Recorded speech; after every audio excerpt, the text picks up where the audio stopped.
ব্যারাকপুর লোকসভা কেন্দ্রের বিজেপি প্রার্থী অর্জুন সিং রবিবার সকালে নৈহাটিতে প্রচার সারলেন।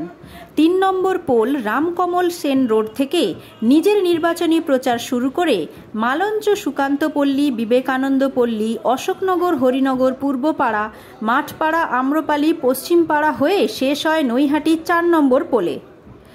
প্রচারের ফাঁকে সন্দেশখালিতে আগ্নেয়াস্ত্র উদ্ধারের কড়া সমালোচনা করেন তিনি।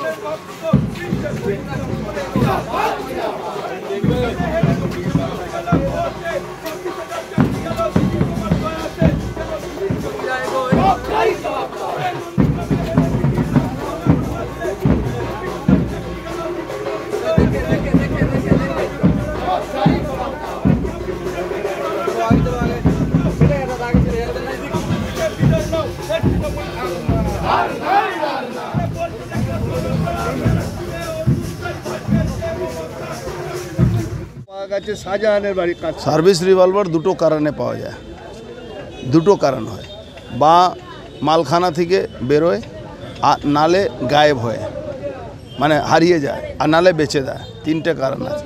তো ওই সার্ভিস রিভলভারের নম্বর দেখে তদন্ত হওয়া দরকার কি কোন পুলিশ অফিসার এটাকে বেচেছে, কোন মালখানার বাবু এটাকে বেচেছে, বা লাটবাগান থেকে বেরিয়েছে কিনা, বা কোনো সিজ রিভলভার ছিল সেখান থেকে বেরিয়েছে কিনা, তদন্তে বেরিয়ে আসবে।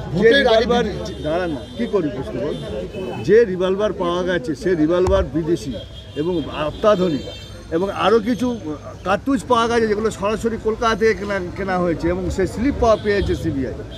শেখ গাজী যাকে বলা হয়েছিল, আমির গাজী, তাকে বলা হয়েছিল রাউরকেলা থেকে ধরা পড়েছে। আমার কাছে সেই ছবি আছে, নাজার থানার গাড়ি দাঁড়িয়েছিল, ওখানে গাড়িতে উঠেছে, ওখানে মানে নিজেকে সারেন্ডার করেছিল, তাকে দেখানো হয়েছিল ওই রাউরকেলা থেকে ধরেছে। আরও ঘাবড়াচ্ছেন কেন? অনেক তথ্য বেরোবে। সন্দেশখালি যে ট্রেনটা আছে ও নৈহাটিতেই এসে দাঁড়াবে, চিন্তা করার কোনো ব্যাপার।